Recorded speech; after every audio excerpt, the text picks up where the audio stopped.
It's time to enter the pen. I'm your host, Athena.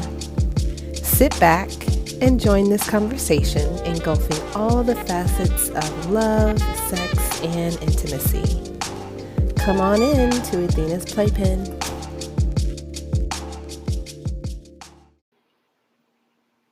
All right, thank you so much for listening. Tonight we are talking about online dating.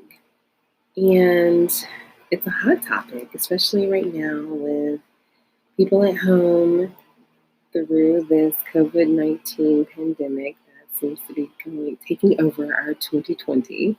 But we're not going to allow that to happen. But while we're at home, the computer's there, and there have been a lot of people reaching out to me about online dating. I've also written a little bit about my story of online dating and how that resulted in a marriage, which resulted in a divorce, which should have could have been avoided, let me say, if I would have known some of the red flags, which is what I talk about in the book. So we're going to go through that, just a couple topics on that.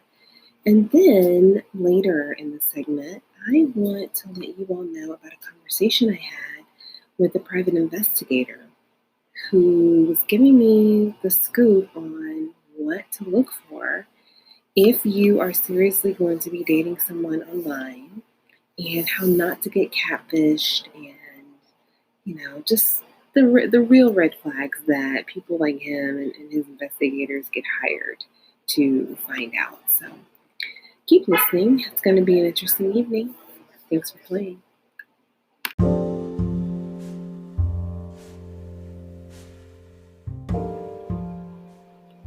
All right, and we're back. We're talking about online dating tonight and some interesting information. I don't know whether or not you have ventured into the world of online dating.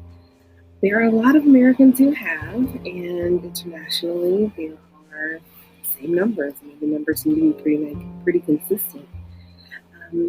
According to Stanford University, 39% of heterosexual couples have used a dating app or some type of dating site to find a significant other.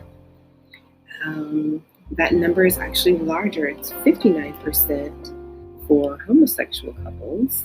And this is a multi-billion-dollar industry. People are meeting online. It's just a fact of life. And especially in situations with like what we're dealing with right now, having to be at home, people quarantine, people are a bit nervous about going out. I know here where I live, the bars have been closed. There are lots of places where you would, typically go to meet someone. You can't go now. Those places have been closed and people are turning to their computers. And it's a hot topic. I mean, let's face it, people go online to do just about anything, and sometimes it can be a little bit safer. At least you feel safer if you meet someone online. You're a little bit more comfortable if you meet someone online, but it is a good way to meet people. You can meet people who share similar interests, people who are near, far. It's just a host of opportunity when you meet someone online.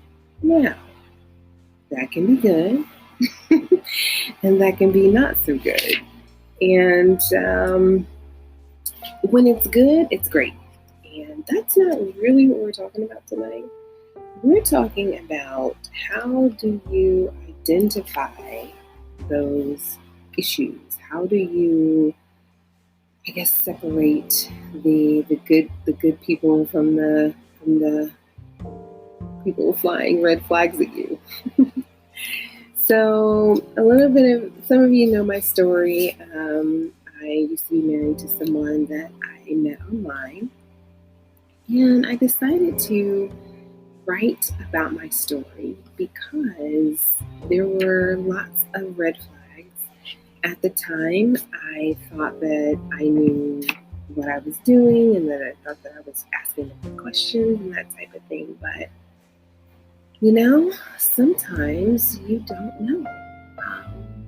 And I wrote about it because I feel like, well, I know people have told me, oh, your story is a fairy tale. And that could be true to a certain extent, but no, it wasn't. There were lots of red flags, and we're going to talk about some of them. So, first one I want to point out is it's entitled On the Phone with Him. And this is in chapter 1 of my book, Watch for Flying Chairs. It's a guide to my online dating story. So On the Phone with Him really is about our international long-distance phone calls that lasted well into the wee hours of the morning, just like, in a romantic movie and all of that. And I thought that those phone calls were securing, or they were giving me some sort of security, if you will. And this was back before WhatsApp, this was back before all the technology that we have now, so it was expensive.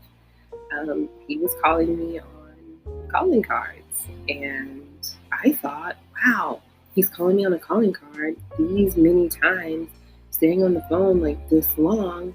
He must be able to take care of me financially. And I'll say that in my mind, I was being moved by my own daydreams. And in my mind, I was looking at a happy ever after in terms of this is someone who can take care of me financially. This is someone who can take care of my emotional needs. But the reality was I was creating something that wasn't really there. So chapter 1 kind of lays the foundation of the background. What made me feel comfortable to say, oh, this is someone that I want to talk to. It also points out all the things that I ignored on those late night security phone calls. So it's worth taking a look and reading about that and kind of seeing, hey, are you finding yourself giving yourself a false sense of security just because someone is calling you? Well, is this person calling you because they want to make sure that you're not out with someone else? Are they calling you because it's really checking up on you and tying your time up? Why are they calling you? Is it a meaningful conversation? So those are things that I want to hear about from you. Please send me an email. Go to the website, go to thingsblakeman.com. You can click on the link there where you can tell me all about what's going on. You can also leave me a message too. So think about that. I'd love to hear from you. So something else I'd like to point out is about red flags. We've all heard red flags. Oh, pay attention. But sometimes when you think you're in love, that red flag is flying and you're looking right at it and you can't even see it. So I was reminded of when I thought everything was so wonderful. We started out a long distance relationship. We lived in Europe and I lived in the United States. And we made a promise of celibacy, which we kept until we got married. But, there were just so many things, so many red flags that I ignored that clearly said to me, this is not going to work. When reality sets in, Athena, this person is not compatible for you. Example, I like to talk. I need someone who is going to be willing to talk to me. And that was not who this person was. And the red flags clearly showed, the red flags were flying high. Here's an excerpt.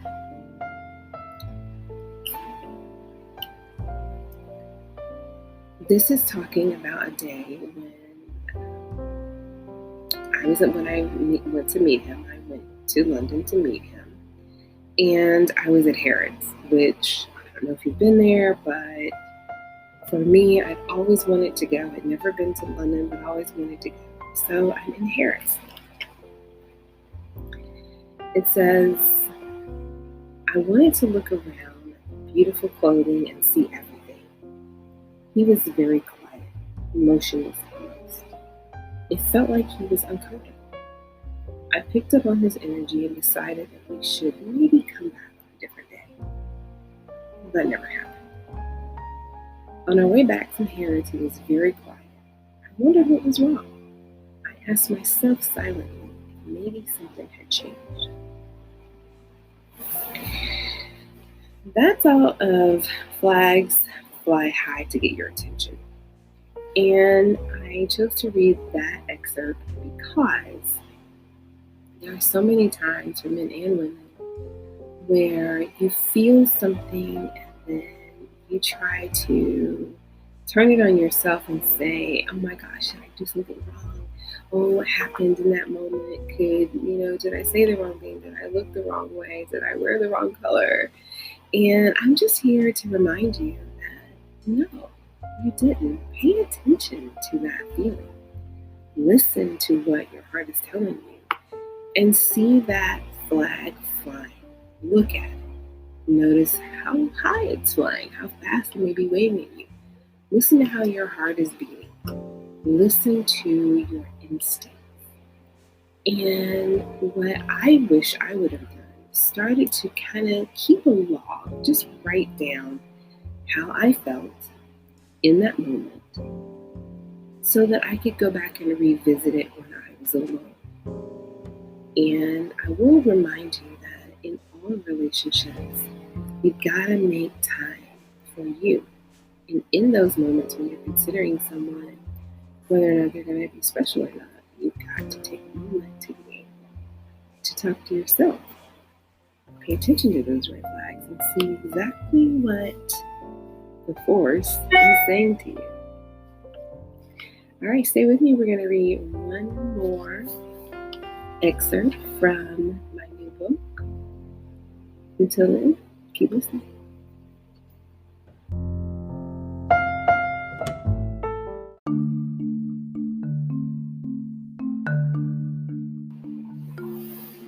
All right, thanks for staying and playing. Last thing we were talking about was red flags. And I'd like to really hear from you. Also, if you haven't subscribed to my channel, please do that on YouTube. And please take a moment and rate the podcast. I'd really appreciate it. So, if you have experienced some flying flags, I would love to hear about it. Take a minute, go over to the pin, www.athenasplaypen.com. Now leave me a message and tell me about some of the red flags that you have either experienced in your current relationship or that you remember from a long time ago that you should have seen. Just let me know what's going on with you. All right, so the last thing I want to share with you in reference to my story and my guide to online dating is in chapter 3, I talk about beware of the sob or SOB story. So I'm just going to read that one to you. It says, there are people in the world that are gifted in scams. They know how to pull your heartstrings and talk dollars right out of your pockets and into theirs. You are not a bank. Do not give out loans to people who are unqualified. Ask yourself, what was he or she going to do if they had not met me? Now, I'm not talking about being responsible in a relationship. That's not what I mean. So that's being responsible is maybe if you want to take the person out to dinner, or if you want to pay something for them on your own free will. That's completely different than what I'm talking about. So relationships are not free. They cost money. It can get expensive. I always say if you're out dating, you need to make sure that you are financially, emotionally, spiritually, mentally strong enough and prepared to handle someone else and their life. And it has a price. Relationships are not free. Often it's the man who steps up to pay for things. But what I'm talking about here is different. I'm talking about a situation where if you find out the person is scamming you or just straight up lying, it would result in you calling them a son of a you know what, or just a bitch. Okay. So try to keep yourself out of those kind of situations. And I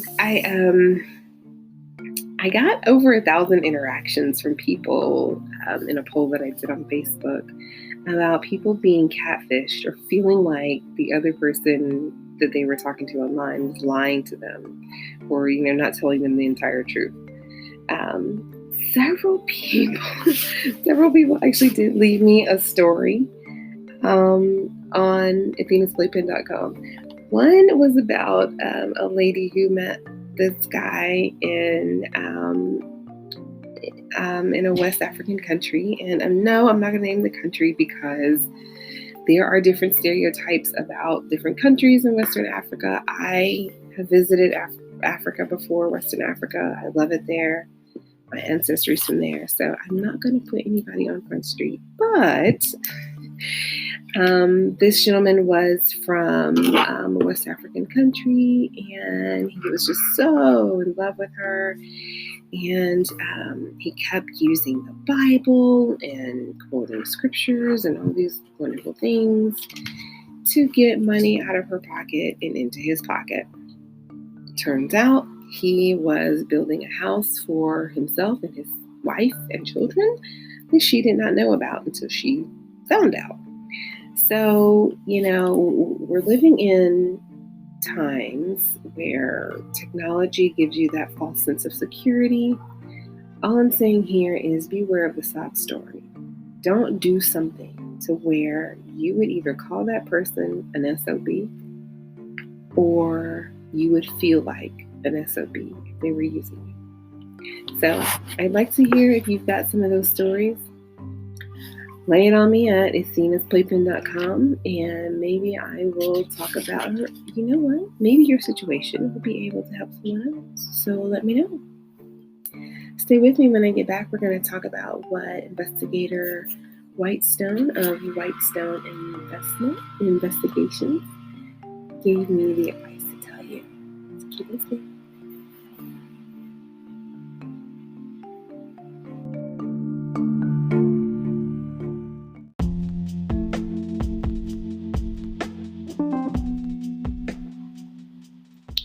All right, thank you so much for staying with me tonight. It's been a long one tonight, but I think that the information that we're talking about is going to be helpful. And there's so many people in relationships that started online and that are kind of taking place online right now. So tonight's podcast will be helpful. So some of you will know about my background in public safety. And I still have some friends in the trade. One of my friends is Investigator Whitestone of Whitestone Investigations. He's a private investigator in Atlanta, Georgia,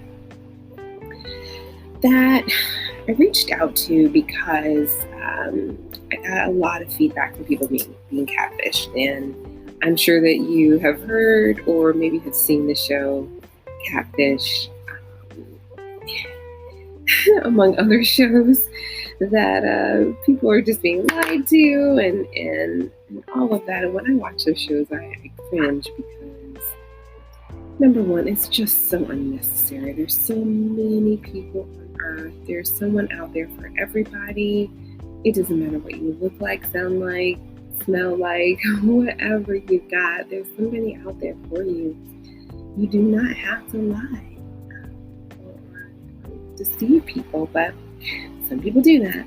So I reached out to this private investigator Whitestone, just to get some answers to some questions about how to not get catfished. And one of the primary things that he talked about was just being aware, like your basic questions that you need to ask. And I'm going to recommend that if you are serious, once you've identified someone that you're serious about, listen to what that person is telling you. And after conversation 2 or 3, you need to be willing to video chat. If they cannot video chat with you, sorry, but this is too in 2020. We've got Zoom, we've got FaceTime, we've got Hangouts, we've got I could go on and on with the platforms available for video chat, and it's worldwide. So the person needs to be able to video chat with you. Another thing that he recommended was getting a background check done. Now, I've gotten questions on this even back years ago when I was in public safety. Can you legally, run a background check on someone? Yes, you can. There are different types of background checks that you can get, but in this particular case, yes, you can do that. And you can do it without violating the person's privacy or getting into legal trouble, just as long as you've got someone who's licensed who is doing it for you the right way. So I would strongly recommend that you get a background check on someone that you were talking to and considering for love, and then make sure what they are saying to you on those wonderful late night phone calls matches up with what you find in your background check.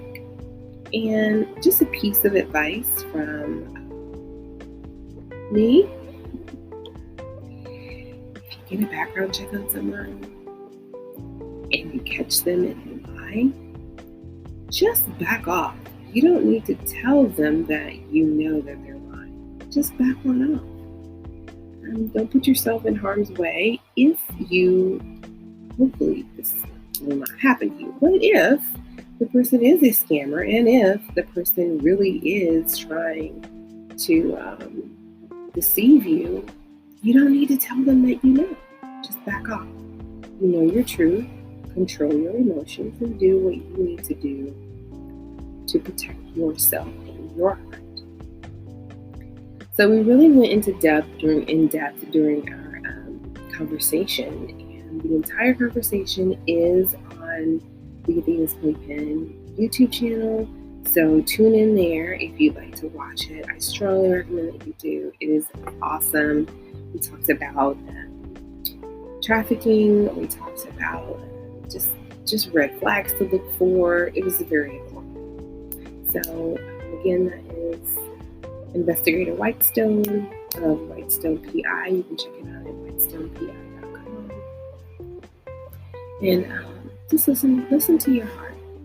Do what you know is right. Do not let someone come into your circle, into your life, and change everything that you know.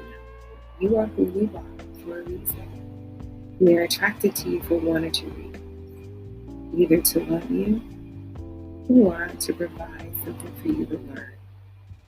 So don't let it hurt. Thanks for listening tonight. If you'd like to add or something you want me to talk about, remember to go to www.athenasplaypen.com. Thanks for listening.